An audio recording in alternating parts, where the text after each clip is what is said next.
저는 박금순입니다. 올해 67이에요. 남편이 세상을 떠난 지 8년째 대구 수성구 30평 아파트에서 혼자 살고 있죠. 처음엔 힘들었어요.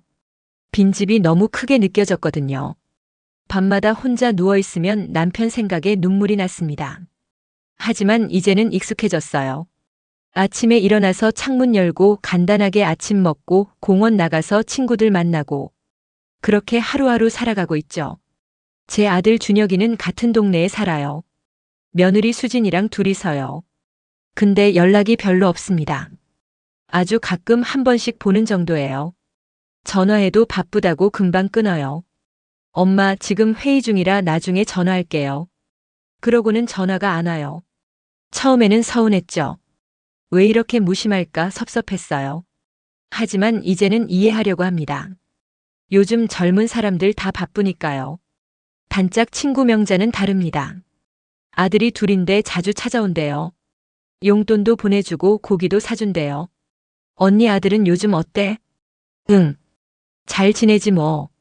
더 말하기 싫어서 얼버무렸어요. 부러웠거든요, 솔직히. 그래도 저는 괜찮았어요. 외롭긴 해도 평온했으니까요. 아들이 잘 살고 있으면 그걸로 됐다고 생각했죠. 저녁에는 혼자 밥 먹고 텔레비전 보고 일찍 잠자리에 들어요.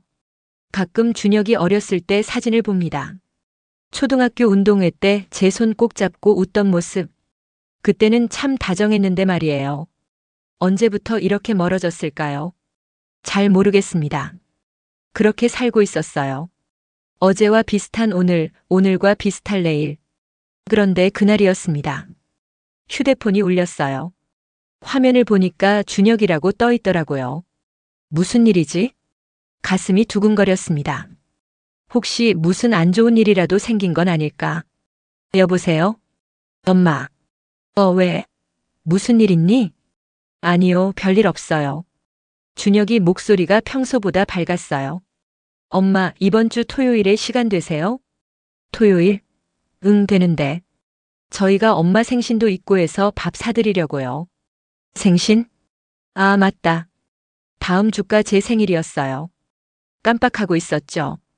괜찮아, 뭐 그런 것까지. 아니에요. 오랜만에 얼굴도 보고 싶고요. 좋은 데서 밥 먹어요. 좋은데? 준혁이가 이렇게 먼저 연락하다니. 그래? 그럼 갈게. 네, 토요일에 제가 모시러 갈게요. 전화를 끊고 나니까 기분이 이상했어요. 기쁘기도 하고 왠지 모르게 불안하기도 하고. 왜 갑자기 이러는 걸까? 하지만 곧 고개를 저었습니다. 아들이 효도하려는 건데 무슨 이상한 생각을 하나 싶었죠. 그날 밤 잠이 잘 안 왔어요. 오랜만에 아들을 만난다는 생각에 설레기도 했거든요. 토요일이 기다려졌습니다. 하지만 저는 몰랐어요. 그날이 제 인생을 완전히 바꿔놓을 거라는 걸요. 토요일 아침이 밝았어요. 일찍 일어나서 옷장을 열었습니다. 뭘 입어야 하나 한참 고민했죠. 너무 편한 옷을 입으면 초라해 보일 것 같고 그렇다고 너무 차려입으면 이상할 것 같고 결국 평소에 아껴두던 베이지색 블라우스를 꺼냈어요. 거울 앞에 서서 머리를 빗었습니다. 립스틱도 발랐어요. 오랜만에 화장을 하니까 기분이 좀 나아지더라고요. 12시가 되기 전에 준혁이한테서 전화가 왔어요. 엄마, 저 아파트 앞이에요. 알았어. 지금 내려갈게. 가방을 들고 현관문을 나섰습니다. 엘리베이터를 타고 내려가는데 가슴이 두근거렸어요. 1층에 내려가니까 준혁이 차가 서 있었어요. 조수석 문을 열어줬습니다. 엄마 타세요. 그래. 차에 타니까 며느리 수진이가 뒷자리에 앉아 있었어요. 어머니 안녕하세요. 수진아. 잘 지냈니? 네, 잘 지냈어요. 수진이가 환하게 웃었어요. 화장을 예쁘게 했더라고요. 차가 출발했습니다. 준혁이가 운전하면서 이런저런 이야기를 했어요. 엄마, 요즘 어떻게 지내세요? 응, 뭐 그냥 그렇지. 너는? 저는 바빠 죽겠어요. 회사 일이 많아서요. 몸 관리 잘해야 돼. 네, 알아요. 20분쯤 달렸을까요? 시내 한복판에 있는 큰 건물 앞에 차가 섰어요. 여기에요. 여기가 어딘데? 한정식 집이요. 유명한 데예요. 문이 열리니까 직원이 우리를 맞이했어요. 예약하신 분이세요? 네, 김준혁이요. 이쪽으로 오세요. 복도를 따라 걸어가니까 룸이 나왔어요. 문을 열고 들어가는데 깜짝 놀랐습니다. 창문이 엄청 크더라고요. 밖으로 대구 시내가 한눈에 보였어요. 엄마, 여기 좋죠? 응. 여기 비싸겠다. 괜찮아요. 오늘은 제가 사는 거예요. 테이블에 앉았습니다. 직원이 물수건을 갖다 줬어요. 메뉴판을 보니까 가격이 안 나와 있더라고요. 이런 데는 원래 그런가 봐요. 주문하시겠어요? 네, 특선 코스로 주세요. 준혁이가 말했어요. 얼마 지나지 않아 음식이 나오기 시작했습니다. 작은 접시에 예쁘게 담긴 음식들. 이름도 생소한 요리들이었어요. 어머니 드세요. 응, 고맙다. 음식은 맛있었어요. 평생 이런 데서 밥을 먹어본 적이 없었거든요. 준혁이와 수진이가 번갈아가며 이야기를 했습니다. 회사 이야기, 요즘 바쁘다는 이야기. 저는 그냥 듣기만 했어요. 엄마, 요즘 건강은 괜찮으세요? 응, 괜찮아. 다행이다. 혼자 계시니까 걱정됐어요. 걱정? 그런 말을 들으니까 뭉클했어요. 아들이 저를 걱정하고 있었구나. 식사가 끝나고 디저트가 나왔습니다. 작은 케이크였어요. 어머니, 생신 축하드려요. 수진이가 케이크를 제 앞으로 밀어줬어요. 고맙다, 수진아. 아니에요. 맛있게 드세요. 케이크를 한 입 먹는데 눈물이 날 뻔했어요. 이렇게 챙겨주는 게 얼마만인지. 식사를 마치고 준혁이가 계산을 하러 나갔어요. 수진이가 옆에 앉아서 말했습니다. 어머니, 오늘 정말 뵙고 싶었어요. 그래? 고맙구나. 저희 집에 잠깐 들러요. 커피 드릴게요. 괜찮아. 너희 바쁠 텐데. 아니에요. 시간 충분해요. 그리고 어머니 보여드릴 게 있어요. 뭔데? 가서 보세요. 그때 준혁이가 돌아왔어요. 엄마, 저희 집 갈까요? 오랜만에 오셨는데. 응. 그럴까? 사실 거절하고 싶지 않았어요. 아들이 원하는데 뭐라고 하겠어요. 차를 타고 준혁이네 집으로 향했습니다. 아파트 지하 주차장에 차를 세우고 엘리베이터를 탔습니다. 12층에서 문이 열렸어요. 복도를 걸어가는데 왠지 모르게 마음이 무거웠어요. 뭔가 이상한 느낌이 들었거든요. 하지만 곧 고개를 저었습니다. 무슨 이상한 생각을 하나. 준혁이가 현관문을 열었어요. 들어오세요. 집 안으로 들어갔습니다. 깨끗하게 정리돼 있었어요. 앉으세요, 어머니. 커피 드릴게요. 응. 소파에 앉았습니다. 푹신했어요. 수진이가 부엌으로 들어가더니 커피를 내왔어요. 드세요. 고맙다. 커피를 한 모금 마시는데 준혁이가 테이블 위에 태블릿을 하나 꺼냈어요. 화면을 켜더니 저한테 보여줬습니다. 엄마, 이거 좀 보세요. 화면에 아파트 사진이 떠 있었어요. 새로 지은 아파트 같았죠? 이게 뭔데? 저희가 이사 가려고 보는 아파트예요. 이사? 어디로? 여기요. 같은 동네인데 좀 더 넓은 데로요. 준혁이가 화면을 넘기면서 설명했어요. 여기가 거실이고요. 방이 3개예요. 그래? 근데 엄마. 준혁이 목소리가 조금 달라졌어요. 사실 오늘 엄마 모신 이유가 있어요. 가슴이 철렁 내려앉았습니다. 뭔데? 준혁이가 저를 똑바로 쳐다봤어요. 그 눈빛이 차가웠어요. 엄마, 사실은요. 준혁이가 말을 꺼냈어요. 저희 지금 사는 집이 전세거든요. 근데 몇 개월 후에 만기예요. 전세 만기. 그럼 이사를 가야 한다는 건가요? 새 집을 알아보고 있는데 보증금이 부족해서요. 수진이가 거들었습니다. 집값이 너무 올라서 같은 평수를 구할 수가 없어요. 그럼 작은 데로 알아보든지. 제가 조심스럽게 말했는데 준혁이가 한숨을 쉬더군요. 엄마, 저희도 이제 40이에요. 작은 데로 갈 수는 없잖아요. 그리고는 저를 똑바로 쳐다봤어요. 그래서요, 엄마. 엄마가 사시는 그 집 파세요. 심장이 멎는 것 같았습니다. 귀를 의심했어요. 지금 뭐라고 했니? 엄마 집이 지금 시세로 한 5억은 되잖아요. 그거 파시면 저희 집 살 수 있어요. 준혁이는 마치 당연한 이야기를 하듯 말을 이었어요. 엄마는 혼자 사시니까 그렇게 큰 집 필요 없잖아요.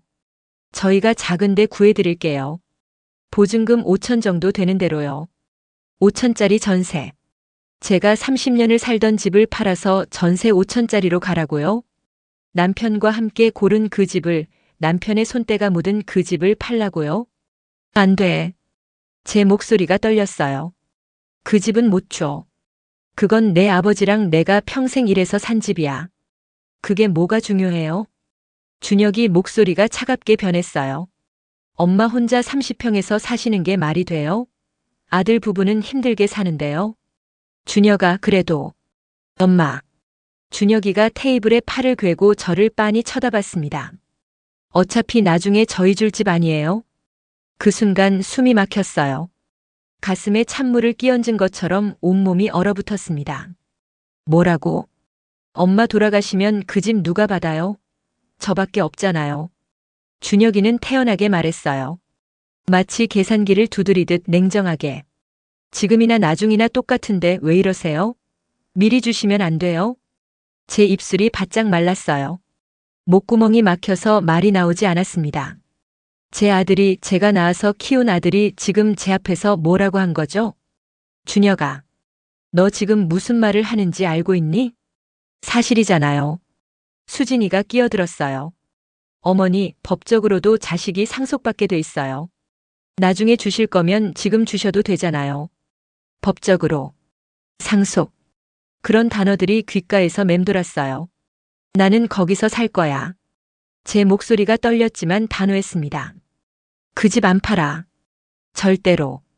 준혁이 인상을 찌푸렸어요. 엄마가 왜 이렇게 고집이세요? 혼자 그 집 가지고 계시면 뭐해요? 고집이 아니야. 그럼 뭐예요? 수진이가 소파에서 벌떡 일어나더니 저를 내려다봤어요. 어머니, 진짜 이기적이시네요. 이기적. 그 단어가 가슴에 박혔습니다. 뭐라고? 이기적이시잖아요. 자식 생각은 안 하시고 본인만 생각하시니까. 수진이 목소리에는 따뜻함이라고는 전혀 없었어요. 아까 식당에서 웃던 그 얼굴은 어디 가고 지금은 차갑게 굳어 있었습니다. 다른 어르신들은 다 자식 도와주시던데 왜 우리 시어머니만 이러세요? 제 손이 부들부들 떨렸어요. 평생 자식을 위해 살았습니다. 준혁이 학원비 벌려고 새벽부터 일했고 대학 보내려고 허리가 휠 정도로 일했어요. 결혼할 때도 예단, 예물 다 해줬고 신혼집 장만하는 데도 보탰습니다. 그런데 지금 제 앞에서 이기적이라고요? 나갈게. 더 이상 여기 있을 수가 없었어요. 가방을 집어들고 일어났습니다. 엄마 앉으세요. 이야기 아직 안 끝났어요. 끝났어.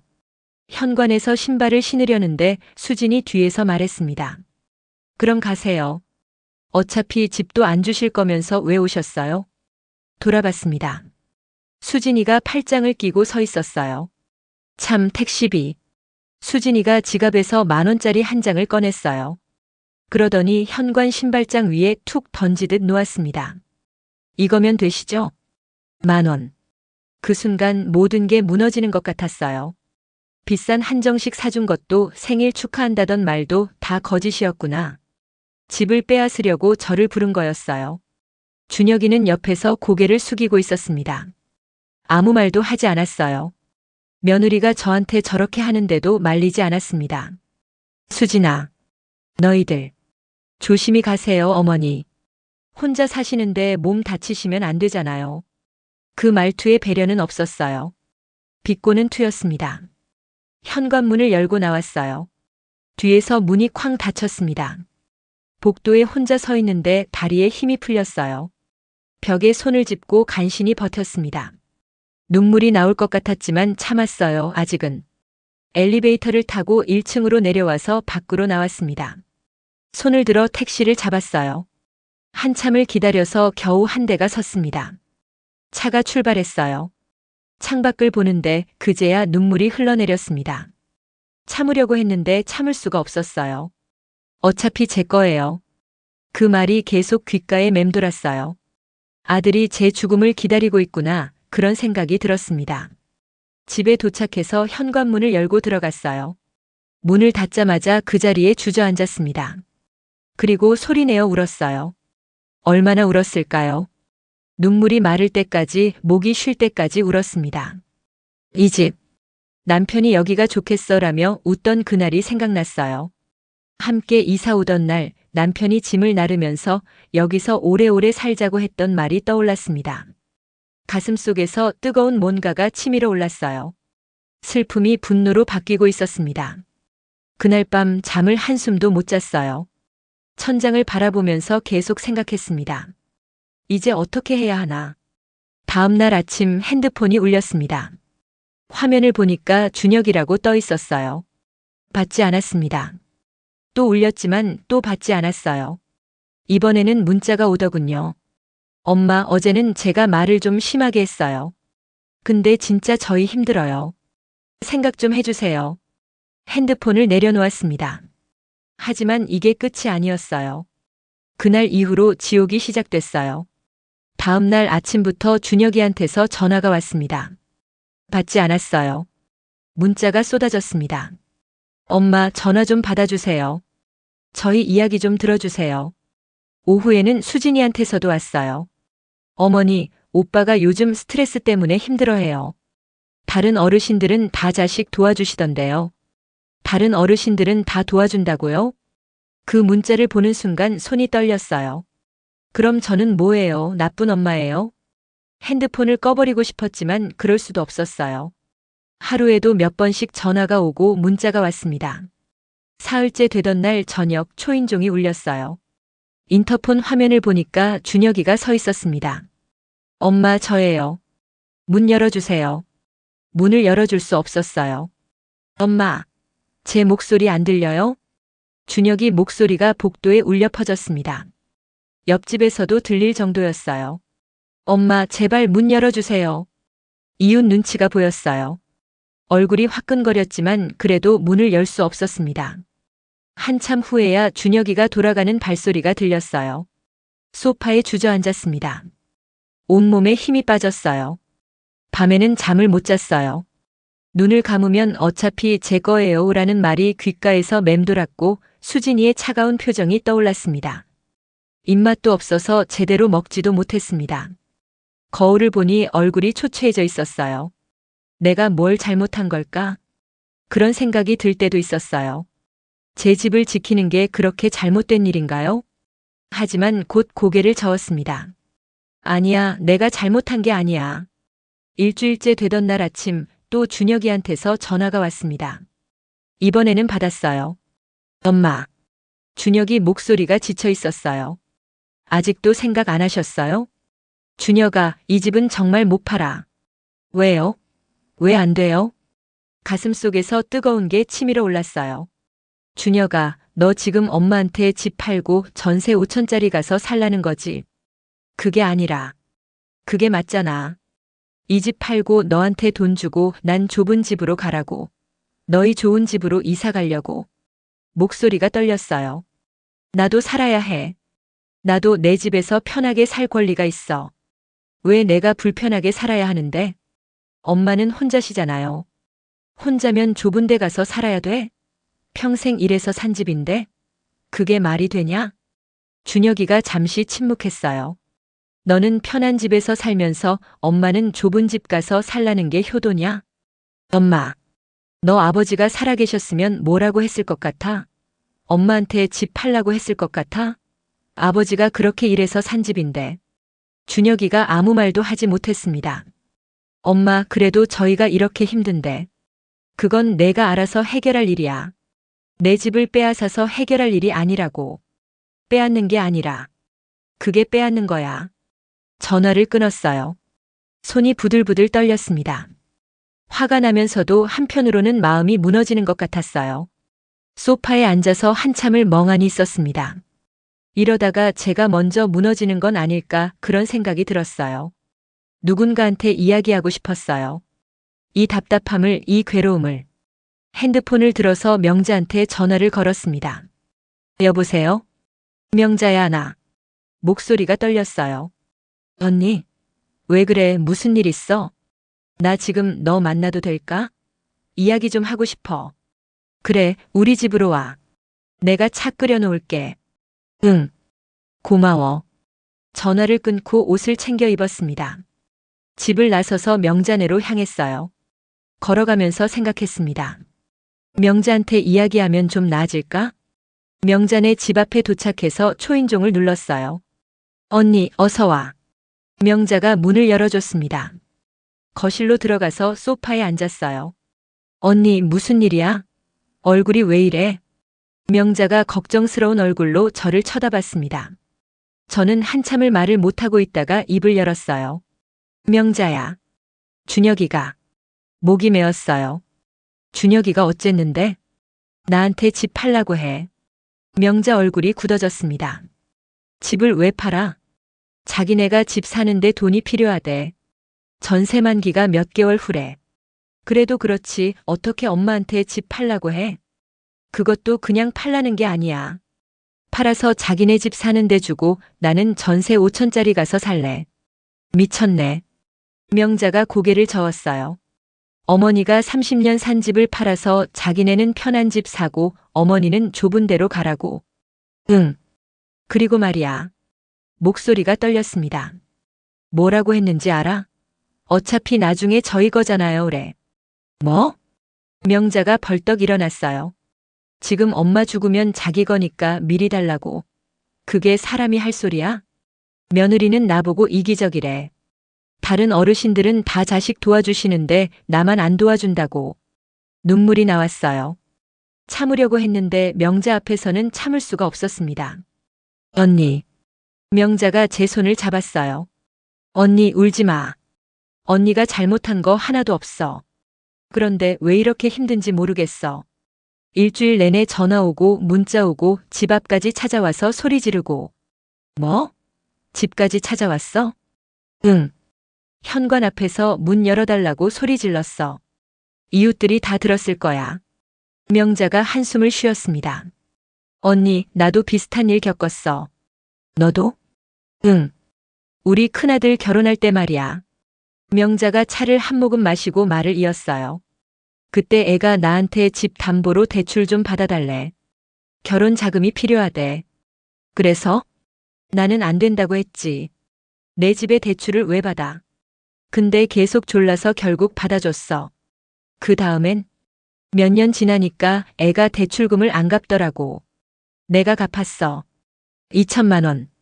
명자 목소리가 쓸쓸했어요. 그때 깨달았어. 아, 자식한테 한 번 주면 계속 달라고 하는구나. 그리고 당연하게 여기는구나. 명자야. 언니, 그때 내가 딱 잘라서 안 된다고 했어야 했어. 근데 못했지. 자식이니까. 그래서 지금도 후회해. 명자가 제 손을 꽉 잡았습니다. 언니 안 돼. 절대로 집 팔면 안 돼. 그래도 준혁이가 너무 힘들어하는 것 같아서. 힘들면 자기가 해결해야지. 왜 엄마 집을 팔아? 명자 목소리가 단호했어요. 언니 지금 집 팔면 언니 인생 끝나. 전세 5천짜리로 가면 거기서 언니가 뭘 할 수 있어? 평생 눈치 보면서 살아야 해. 그렇긴 한데. 그렇긴 한 게 아니야.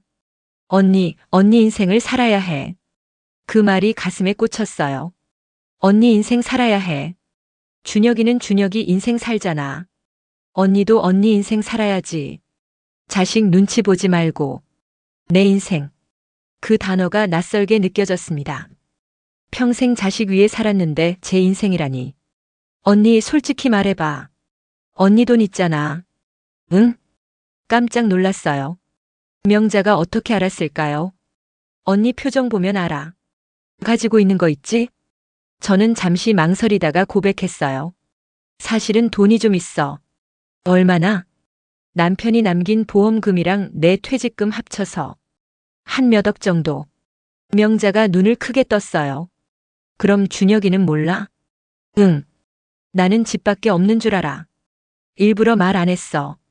잘했어, 언니. 그거 절대로 말하면 안 돼. 근데 이 돈을 어떻게 써야 할지 모르겠어. 그냥 가지고만 있었는데. 명자가 제 어깨를 툭 쳤어요. 언니, 그 돈으로 언니가 하고 싶은 거 해. 여행도 가고 좋은 거 먹고 언니 인생 즐겨. 그래도 그게 뭐가 문제야? 언니 돈인데. 준혁이 돈 아니고. 맞는 말이었어요. 제 돈이었습니다. 언니, 준혁이가 언니한테 뭐 해준 게 있어? 명절에나 한 번 오는 것 말고. 없잖아. 그런 애한테 왜 언니가 집까지 팔아서 돈 줘야 해? 명자 말이 마음에 와닿았어요. 가슴 속에서 뭔가 풀리는 것 같았습니다. 언니, 이제 그만 참아. 준혁이 눈치 보지 말고 언니가 하고 싶은 대로 살아. 내가 하고 싶은 대로. 그래. 언니 인생은 언니 거야. 준혁이 거 아니고. 저는 명자를 바라봤어요. 명자가 웃고 있었습니다. 언니 잘 될 거야. 걱정 마. 집으로 돌아오는 길에 계속 생각했어요. 명자가 한 말들이 머릿속에서 맴돌았습니다. 집에 도착해서 소파에 앉았어요. 창밖을 봤습니다. 해가 지고 있었어요. 주황빛 하늘이 아름다웠습니다. 그때 저는 결심했습니다. 더 이상 눈치 보지 않기로. 더 이상 참지 않기로. 이제는 제 인생을 살기로. 다음 날 아침 명자한테 전화를 걸었어요. 명자야, 나 여행 가고 싶어. 여행? 갑자기? 응. 평생 눈치만 보고 살았잖아. 이제는 내가 하고 싶은 거 하면서 살고 싶어. 명자가 잠시 침묵하더니 말했습니다. 언니, 어디 가고 싶은데? 유럽. 한 번도 못 가봤어. 너랑 정숙이랑 같이 가면 안 될까? 좋아. 나도 가고 싶었어. 정숙이한테 물어볼게. 며칠 후에 셋이서 만났어요. 카페에 앉아서 여행 이야기를 나눴습니다. 언니 진심이야? 유럽? 정숙이가 눈을 반짝였어요. 응. 이제 내 인생 살기로 했어. 그래, 가자. 재밌겠다. 세 사람이 웃었습니다. 오랜만에 마음이 가벼웠어요. 집으로 돌아오는 길에 생각했습니다. 여행을 가려면 준비를 해야지. 그런데 문득 이런 생각이 들었어요. 집을 둘러보니까 모든 게 예전 그대로였습니다. 남편이 살던 그대로. 8년 동안 아무것도 바꾸지 않았어요. 거실 소파에 앉아서 창밖을 봤습니다. 나는 왜 계속 이 집에서 울기만 했을까? 남편 추억만 붙잡고 준혁이 눈치만 보고. 그렇게 살아왔구나. 이제는 달라져야 해. 다음 날 인테리어 업체에 전화를 걸었어요. 집을 좀 바꾸고 싶은데요. 어떻게 바꾸고 싶으세요? 화장실이랑 주방을 새로 하고 벽지도 다 바꾸고 싶어요. 밝은 분위기로요. 네, 방문해서 상담 드리겠습니다. 이틀 후에 업체 직원이 왔어요. 집을 둘러보고 이것저것 체크했습니다. 어머니, 왜 바꾸고 싶으세요? 직원이 물었어요. 새로 시작하고 싶어서요. 그 말을 하는데 가슴이 뭉클했습니다. 좋으시네요. 밝은 색으로 하시면 집 분위기가 완전히 달라질 거예요. 그렇게 해주세요. 견적이 나왔습니다. 화장실, 주방, 벽지 다 하시면 4, 5천 정도 나올 것 같습니다. 좋아요. 해주세요. 이 정도면 괜찮아. 계약서를 쓰고 계약금을 냈어요. 2주 후부터 시작하겠습니다. 네, 감사합니다. 직원이 돌아가고 혼자 거실에 앉았습니다. 정말 바꾸는구나. 내 인생을. 가슴이 두근거렸어요. 명자한테 전화를 걸었습니다. 명자야, 나 집 인테리어 하기로 했어. 진짜? 왜? 새로 시작하고 싶어서. 그리고 말이야, 우리 여행 가려면 체력 키워야 하지 않을까? 맞아. 10일 동안 걸어 다녀야 하는데. 우리 아침마다 같이 운동하자. 공원에서 걷기라도 하고. 좋아. 내일부터 할까? 응, 6시에 공원에서 만나자. 다음 날부터 명자랑 아침마다 만났어요. 공원을 천천히 걸으면서 이런저런 이야기를 나눴습니다. 언니, 요즘 얼굴이 밝아졌어. 그래? 응. 예전엔 힘들어 보였는데 지금은 달라. 나도 느껴. 뭔가 살아있는 것 같아. 일주일쯤 지났을 때 정숙이도 합류했어요. 셋이서 걸으면서 여행 이야기를 했습니다. 프랑스 가면 뭐 먹을까? 에펠탑 가서 사진 찍자. 이탈리아 파스타 꼭 먹어야 해. 웃으면서 걷는데 행복했어요. 이런 게 사는 거구나, 그런 생각이 들었습니다. 준혁이한테서는 여전히 전화가 왔어요. 하루에도 몇 번씩. 하지만 저는 받지 않았습니다. 문자도 계속 왔지만 읽지 않았어요. 엄마, 제발 전화 좀 받으세요. 저희 정말 힘들어요. 예전 같았으면 마음이 흔들렸을 거예요. 하지만 지금은 아니었습니다. 명자가 물었어요. 언니, 준혁이 연락 안 해? 해. 근데 안 받아. 속 시원하지? 응. 이제 신경 안 써. 2주가 지나자 리모델링이 시작됐어요. 공사 기간 동안 명자네 집에서 지냈습니다. 언니, 우리 집에서 편하게 있어. 고마워, 명자야. 아침마다 같이 운동하고 저녁에는 같이 밥 먹고. 오랜만에 외롭지 않았어요. 일주일 후에 집에 가봤는데 많이 달라져 있었습니다. 벽지가 밝은 베이지색으로 바뀌고 화장실은 새하얗게 깨끗했어요. 다음 주면 다 끝납니다. 감사합니다. 마음이 설렜어요. 3주가 지났습니다. 집이 완전히 새로워졌어요. 벽지, 조명, 화장실, 주방. 모든 게 달랐습니다. 짐을 들고 집에 돌아왔어요. 문을 열고 들어서는데 낯선 기분이 들었습니다. 하지만 나쁘지 않았어요. 소파에 앉아서 둘러봤습니다. 밝았어요. 예전처럼 어둡고 무겁지 않았습니다. 여보, 우리 집 예쁘게 바뀌었어. 당신도 좋아할 것 같아. 마음속으로 남편한테 말했어요. 이제 진짜 새로 시작하는 거야. 그때 핸드폰이 울렸습니다. 준혁이었어요. 이번에는 받았습니다. 엄마, 드디어 받으셨네요. 뭐? 엄마, 저희 집에 와주실 수 있어요? 이야기 좀 해야 할 것 같아서요. 싫어. 그럼 제가 갈게요. 오늘 저녁에. 마음대로 해. 전화를 끊었습니다. 그날 저녁 초인종이 울렸어요. 모니터를 보니 준혁이랑 수진이 둘이 서 있더군요. 한숨을 길게 쉬고 현관문을 열었습니다. 들어와. 짧게 말했죠. 거실에 들어선 두 사람은 잠깐 말을 잃었어요. 밝아진 벽지와 조용한 조명, 반짝이는 싱크대, 정리된 책장, 소파 위 얇은 담요까지 집이 싹 새 옷을 입은 걸 한눈에 알아본 모양이었어요. 수진이 눈이 먼저 움직였고 준혁이는 주변을 둘러보다가 제 얼굴을 보더군요. 엄마, 집 많이 바뀌었네요. 정리 좀 했지. 돈 꽤 들었을 것 같아요. 수진이가 바로 말을 붙였어요. 그렇지. 그래도 마음이 훨씬 편하더라. 편하시긴 하겠죠. 그런데 수진이가 말끝을 세웠어요. 지금 그게 중요한가요? 준혁이가 탁자를 손가락으로 두드리더니 본론으로 들어왔어요. 엄마, 우리 얘기 좀 해요. 그날은 분위기가 너무 험해져서요. 그래, 해봐. 집 진짜 안 파실 거예요? 그래, 안 판다. 제 목소리는 조용했지만 분명했어요.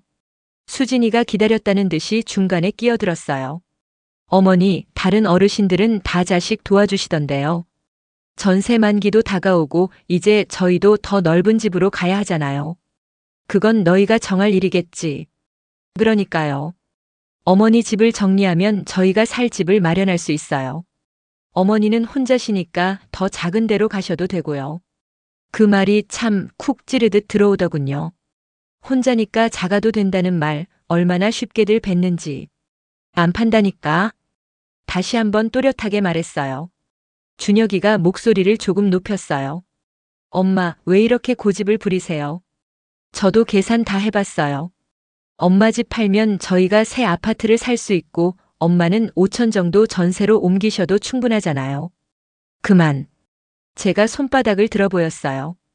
그 집은 내 아버지랑 내가 평생 모아서 산 집이야. 난 여기서 늙어가기로 마음먹었고 지금도 잘 살고 있어. 누가 충분하다고 단정짓니? 순간 공기가 팽팽해졌어요. 수진이 고개를 기울이며 억지 웃음을 지었죠. 그럼 이 인테리어는요? 이건 또 뭐예요? 그 돈은 어디서 나온 거예요? 그게 왜 궁금하니? 그럴 돈 있으시면 저희부터 도와주시라는 얘기죠. 저희도 사람답게 살고 싶어요. 사람답게? 제가 고개를 기울였어요. 지금도 멀쩡히 잘 살잖아. 전세 만기라 더 큰 데 가고 싶다는 건 너네 선택이지 내 의무가 아니야. 준혁이가 거들었어요. 엄마, 의무는 아니어도 부모니까 좀 도와주실 수 있잖아요. 저희도 책임질 게 많아요. 주녀가 도와주는 건 마음이지 계산으로 끌어다 쓰는 게 아니야. 게다가 도와달라는 말이 내 집 팔아서 내 집 사겠다는 얘기잖니. 그건 도움이 아니야. 수진이 웃음을 거뒀어요. 어머니 정말 이기적이시네요. 본인만 편하시겠다고 집을 지키시겠다는 거잖아요. 이기적? 소파 등받이에 등을 고이고 제가 천천히 말을 골랐어요. 혼자 사는 늙은 사람 보고 집 팔아서 자식 좋은 집 살게 돈 내놔라 하는 게 그게 이기적인 거야. 나는 내 집을 지키는 거고 너희가 더 넓은 데서 살고 싶으면 너희 힘으로 해야지. 왜 내가 좁은 데로 밀려나야 해? 준혁이가 조금 더 다그치듯 말했어요. 엄마, 저희도 가족이에요. 같이 잘 살자는 건데 왜 그렇게 선을 긋는 식으로 말씀하세요? 선을 긋는 게 아니라 이제는 구분을 해야 할 때인 거야. 내 삶은 내 몫이고 너희 삶은 너희 몫이야. 그래도 저희가 아들이고 며느리인데. 그래서 참아왔지. 근데 이제는 나도 지켜야 할 게 생겼다. 수진이 여행 가이드북을 탁자 위에서 집어들더니 혀를 찼어요. 여행 얘기는 또 뭔데요? 이런 상황에 여행을 가신다고요? 응, 간다. 친구들이랑 유럽. 그럴 돈 있으면 전세금 보태주는 게 먼저 아닌가요? 그럴 돈이니까 내 삶에 쓰는 거야. 제가 그녀 말을 눌렀어요. 평생 남 눈치 보며 모은 내 돈이고 내 노후 자금이야. 그걸로 내가 웃고 걷고 쉬겠다는 게 뭐가 잘못이야. 누구한테 피해주는 것도 아니고. 준혁이가 이 말을 문질렀어요. 엄마, 너무하세요. 저도 자식 키우고 살림 꾸리다 보면. 그래, 내가 책임져야 할 일이지. 부모가 대신 살아줄 수는 없어. 조금만 도와주시면. 조금만이 몇 번이었는지 세어보기도 싫다. 이번 한 번만 다음에 갚겠다. 그 말이 쌓여서 이젠 내 집까지 들먹이잖아. 잠깐의 침묵이 흐르고 수진이가 낮게 쏘아붙였어요. 결국은 본인만 생각하시겠다는 거네요. 아니. 제가 단호히 고개를 저었어요. 결국은 정상을 지키겠다는 거야. 부모의 집은 자식이 뺏는 게 아니고 자식의 삶은 자식이 책임지는 거. 그게 정상이지. 준혁이가 의자를 살짝 밀고 일어났어요. 엄마, 알았어요. 그런데 최소한 도와주실 마음도 없는 거예요? 가족인데 마음이 없을 수가 있어요? 마음이 없었으면 이렇게 마주 앉지도 않았겠지. 하지만 마음과 이용당함은 다르다. 다시는 내 집 얘기로 오지 마. 내 인생을 너희 계획 속에 넣지 마라. 수진이가 가방을 잡아당기듯 들었어요. 마음대로 하세요. 그 선택 나중에 어머니가 후회하실 거예요. 후회는 내가 하게 될 거다. 말이 툭 나왔어요. 부모를 통장으로만 보는 순간 잃는 게 뭔지 시간이 알려줄 거야. 준혁이가 제 얼굴을 똑바로 보며 한마디 했어요. 엄마, 저희가 언제 엄마를 그렇게 봤다고 그러세요? 지금 내가 하는 말이 그거야. 저는 탁자 위에 놓인 만년필을 가볍게 치웠어요. 집 팔면 내가 산다는 계산, 내가 줄어들며 너희가 넓어진다는 생각. 그게 바로 그 말이지. 잠시 숨을 고르고 나지막이 말했어요. 그만하자. 오늘은 여기까지야. 현관으로 걸어가 신발장을 열고 조용히 문을 가리켰어요. 이제 가라. 수진이가 먼저 신발을 꿰고 나섰고 준혁이 어정쩡하게 서 있다가 따라 나왔어요. 문턱에서 준혁이가 뒤를 돌아봤어요. 엄마, 진짜 이렇게 하실 거예요? 그래. 진짜 이렇게 할 거야. 짧고 분명하게 대답했어요. 문이 닫히는 소리가 집 안에 울렸어요. 잠깐 멈춰 섰다가 천천히 거실로 돌아왔습니다. 새로 달아놓은 램프 불빛이 조용히 번져 있었어요. 소파에 앉아 숨을 고르는데 심장이 두근거리더군요. 무서움과 시원함이 같이 올라와서 잠시 눈을 감았어요. 손을 떼고 나니 손바닥이 따뜻했어요. 부엌으로 가서 물을 한 잔 마셨습니다. 창밖으로 오후 햇살이 기와를 타고 흘렀어요. 이제부터는 내가 정한다. 나직하게 말하고 컵을 내려놨어요. 집안 공기가 달라졌습니다. 누군가의 계획이 아니라 제 숨으로 채워지는 느낌이었거든요. 그날 밤 여행 가방을 한 번 더 열었다 닫았어요. 신발, 얇은 카디건, 작은 약통, 남편 사진 한 장. 지퍼를 올리며 마음속으로 단단히 다짐했어요. 다시는 이 집 문을 그 이야기로 열게 두지 않겠다고요. 그리고 내일도 내 집의 불을 내가 켠다고요. 사흘쯤 지났을까요? 그날은 아침부터 공기가 눅눅했어요. 창문을 반쯤 열어두고 차를 우리고 있는데 초인종이 울리더군요. 모니터에 준혁이가 혼자 서 있었어요. 그 얼굴엔 피곤보다 초조함이 더 짙게 묻어 있었죠. 저는 잠시 숨을 고르고 문을 열었습니다. 들어와. 짧게 말했어요. 거실에 앉자마자 준혁이가 바로 말을 꺼냈어요. 엄마, 그날은 서로 감정이 앞섰던 것 같아요. 다시 한번 말씀드리러 왔어요. 그래, 말해봐. 저는 차를 우려 잔을 밀어줬어요. 그는 한 모금 마시더니 숨을 길게 내쉬었죠. 엄마 집 진지하게 다시 생각해 주세요. 왜? 지금이 팔기 좋은 시기예요. 저희 전세 만기도 다가오고 이번에 좋은 아파트가 나왔어요. 이번 아니면 정말 힘들어요. 그래서 내 집을 팔자고. 엄마도 이제 큰 집 필요 없잖아요. 저희가 사는 집보다 훨씬 넓어요. 목소리 끝에 요가 붙는데 그 말들 속에 숫자와 계산기 소리가 섞여 들렸어요. 그럼 좁은 집으로 가라는 거네. 그게 나쁘다는 게 아니라 효율적으로 살자는 거죠. 효율이라. 제가 잔을 내려놓으며 말했어요. 사람 사는 게 효율로 계산되면 정은 어디로 가니? 그리고 그 계산에서 나는 늘 줄어들더라. 나는 좁아지고 너희는 넓어지고. 그게 내가 말하는 가족의 이익이니? 준혁이는 잠시 말을 고르더니 낮게 말했어요. 엄마, 저희도 힘들어요. 물가 오르고 대출도 있고 이참에 정리하면 다 같이 편해질 수 있어요. 같이 편해진다는 말을 이렇게 쓰는구나. 저는 고개를 살짝 기울였어요. 나는 불편해지는데. 준혁이가 한숨을 내쉬더니 목소리를 낮췄어요. 엄마, 저도 무리하고 싶어서 그러는 거 아닙니다. 지금 아니면 이런 기회가 없어요. 수진이도 요즘 잠을 못 자요. 저도 회사에서 자리 잡을 때라 이럴 때에 집 문제를 안정시켜야 합니다. 그건 내 인생의 시기지 내 인생의 시기가 아니야. 엄마, 저희도 효도하려고요. 나중에 모시고 살 수도 있고요. 그런데 지금은 단계가 있어요. 그러니까 이번엔 엄마가 결정해 주시면 좋겠습니다. 말은 번듯했지만 결국 결론은 같았어요. 내 집을 팔아 너희 집을 사자. 그 한 줄이었죠. 그만해. 저는 손바닥으로 공중에 작은 선을 그었어요. 여기까진 여러 번 들었고 내 대답도 여러 번 했어. 안 판다. 그제야 준혁이 목소리가 조금 떨렸어요. 엄마, 너무 완강하세요.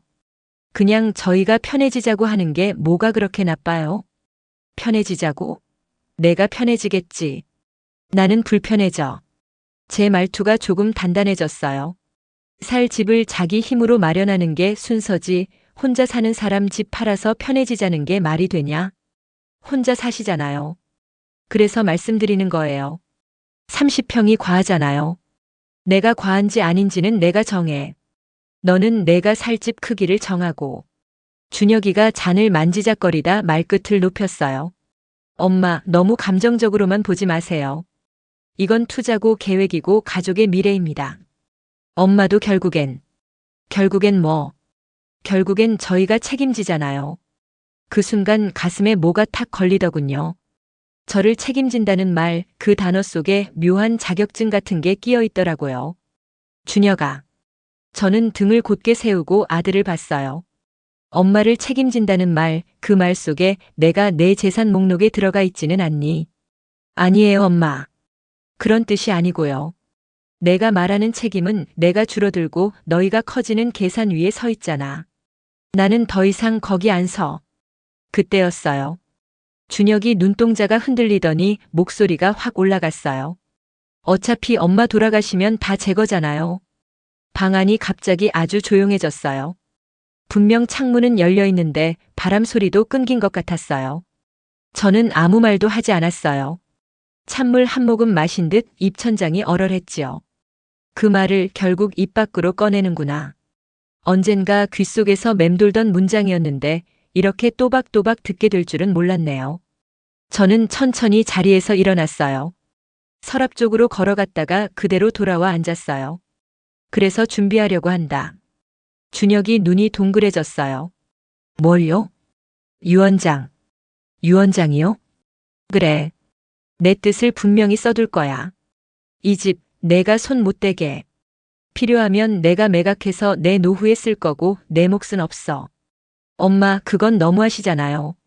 너무한 건 지금 내 말이지. 저는 고개를 끄덕였어요. 사람이 살면서 마지막에 남기는 게 말이더라.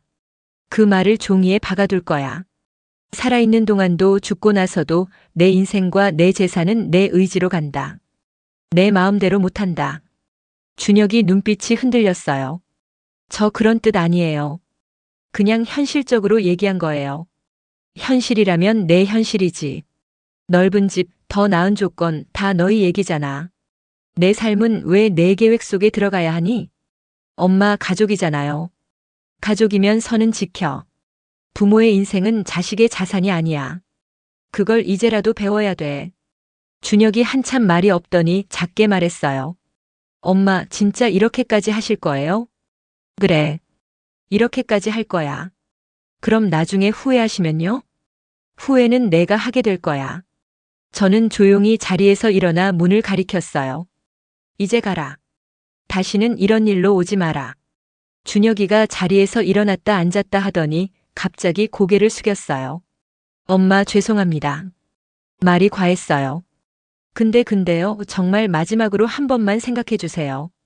지금 아니면 기회를 놓쳐요. 그래, 놓쳐. 저는 잔을 들어 한 모금 마셨어요. 사람이 놓쳐야 아는 게 있어. 내 거 아닌 걸 잡으려다 흘리는 것도 있고. 그게 배움이더라. 잠깐의 정적이 흘렀어요. 옆집에서 시칼이 도마를 치는 소리가 작게 들렸고 먼 데서 엘리베이터 문이 닫히는 소리가 멀게 울렸어요. 저는 자리에서 일어났습니다. 준혁아. 그가 고개를 들었어요. 나는 내일 법무사 사무실에 전화할 거야. 일정 잡고 유언장 작성할 거다. 내 뜻은 지금 말한 그대로고 변경할 생각 없다. 그 말에 준혁이 얼굴이 허옇게 질리더군요. 엄마, 정말 그렇게까지 하셔야겠어요. 그래, 그렇게까지 할 거야. 저는 현관을 향해 걸었습니다. 오늘 얘기는 여기까지다. 다시는 내 집 얘기로 오지 마라. 내가 살고 싶은 집 얘기는 내 집에서 해라. 현관 앞에서 신발장을 열어 보이며 말했어요. 나 이제 여행 갈 준비해야 해. 그제야 준혁이가 주머니에서 휴지를 꺼내 눈을 잠깐 눌렀어요. 손등이 떨리는 게 보였어요. 엄마. 그가 마지막으로 불렀어요. 저 나중에 후회 안 하시겠어요? 후회는 내가 하게 될 거다. 저는 문을 잡고 그를 똑바로 봤어요. 부모를 숫자로만 보면 언젠가 숫자로만 남는다. 그게 얼마나 서늘한지 너도 언젠간 알 거다. 문을 열어주자 준혁이가 천천히 나섰어요. 복도 쪽 공기가 서늘했지요. 문턱을 넘는 그의 뒷모습이 한번 흔들리더니 계단 쪽으로 사라졌어요. 저는 조용히 문을 닫았습니다. 손잡이에서 열기가 내려앉았어요. 거실로 돌아오는데 발바닥이 참 또렷하더군요. 집안이 아주 고요했어요. 그 고요가 무겁지 않았어요. 몸 안 어딘가에서 묵직한 매듭이 탁 하고 풀리는 느낌이었지요. 얼마 후 비행기 창가에 앉았을 때 저는 처음으로 제 인생을 제 손으로 움직이고 있다는 생각이 들었어요. 옆자리에는 명자와 정숙이 있었죠. 와, 우리가 진짜 유럽을 온 거야? 명자가 웃으며 제 팔을 툭 쳤어요. 그럼 가짜로 왔겠니? 세 사람 모두 웃었죠. 그 웃음소리가 그렇게 맑고 자유롭게 들린 게 도대체 얼마만이었는지 모르겠어요. 그 여행은 제 인생에서 처음이자 진짜 제 이름으로 떠난 여정이었어요. 파리의 강가에 앉아 마신 커피 한 잔, 프라하 골목에서 불어온 바람, 그 모든 순간이 새로웠어요. 명자가 제 사진을 찍어주며 말했죠. 언니, 얼굴이 달라졌어. 이제 좀 사람 같아졌네. 저도 웃으며 답했어요. 이제야 숨 좀 쉬고 사는 것 같아. 귀국길 비행기 안에서 창밖 구름을 보며 생각했어요. 나는 이제 누구의 엄마가 아니라 나 자신으로 산다. 집에 돌아오자 공기가 다르게 느껴졌어요. 새로 꾸민 거실, 창문 틈새로 들어오는 햇살, 그 모든 게 제 마음을 닮아 있었죠. 벽에 걸린 풍경 사진들, 소파 옆에 작은 화분들, 이제는 그게 제 가족 같았어요. 아침엔 공원을 걷고 점심엔 명자와 복지관 봉사도 다녔어요. 아이들에게 그림책을 읽어주고 노인들 식사 배달을 도왔죠. 누가 보면 그저 평범한 하루겠지만 저에게는 그게 온전한 삶이었어요. 누구 눈치도 기대도 없는 하루. 오롯이 제 뜻대로 흘러가는 시간이 그렇게 고맙고 따뜻할 수가 없었어요. 시간은 그렇게 흘러 그 일로부터 어느덧 1년이 지났습니다. 명절 전날 휴대폰이 진동했어요. 보내는 사람 준혁. 엄마 잘 지내세요? 올해는 인사드리고 싶어요. 그 이름을 보는 순간 가슴이 잠깐 멈췄어요. 예전 같으면 눈물이 먼저 났겠지만 그날은 그렇지 않았어요. 그저 한숨을 길게 내쉬고 짧게 답장을 보냈습니다. 그래, 오후에 잠깐 와라. 커피는 내가 사와. 명절 오후 조용히 초인종이 울렸어요. 문을 열자 준혁이 서 있었습니다. 예전보다 눈빛이 부드러워졌더군요. 손에는 커피 2잔이 들려 있었어요. 엄마, 이거 따뜻한 거예요. 그래, 거기 놔. 둘 다 조용히 앉아 커피를 마셨습니다. 말을 꺼내기도 어색한 공기 속에서 준혁이 먼저 입을 열었어요. 엄마, 그땐 제가 너무 어리석었어요. 저는 가만히 고개만 끄덕였죠. 엄마가 왜 그러셨는지 이제 알아요. 그땐 그걸 이기적이라 생각했는데 이제는 이해돼요. 그래, 이제 알면 됐다. 그 한마디에 준혁이 눈시울을 붉혔어요. 엄마 죄송해요. 그래, 됐다. 이제부터라도 내 삶 내가 지켜라. 그게 진짜 효도야. 그날 준혁은 한참 있다가 조용히 일어났습니다. 현관 앞에서 신발을 신으며 말했죠. 엄마, 다음엔 더 자주 올게요. 그래. 다만 빈손으로 오지 마라. 커피라도 들고 와야 해. 그 말에 준혁이 웃었습니다. 그 웃음이 오래 남았어요. 문이 닫히고 집안이 다시 조용해졌습니다. 창가로 걸어가 노을을 바라봤어요. 붉게 물든 하늘 아래 저는 마음속으로 중얼거렸죠. 이제야 알겠어요. 자식 사랑도 나 자신을 지킬 때 비로소 온전해진다는 걸. 그날 밤 작은 수첩을 꺼내 마지막 장에 이렇게 썼습니다. 나는 더 이상 누군가의 엄마로만 살지 않는다. 이제 나로서 사는 인생이 시작됐다. 그리고 조용히 불을 끄고 누웠습니다. 창밖 달빛이 하얗게 쏟아졌어요.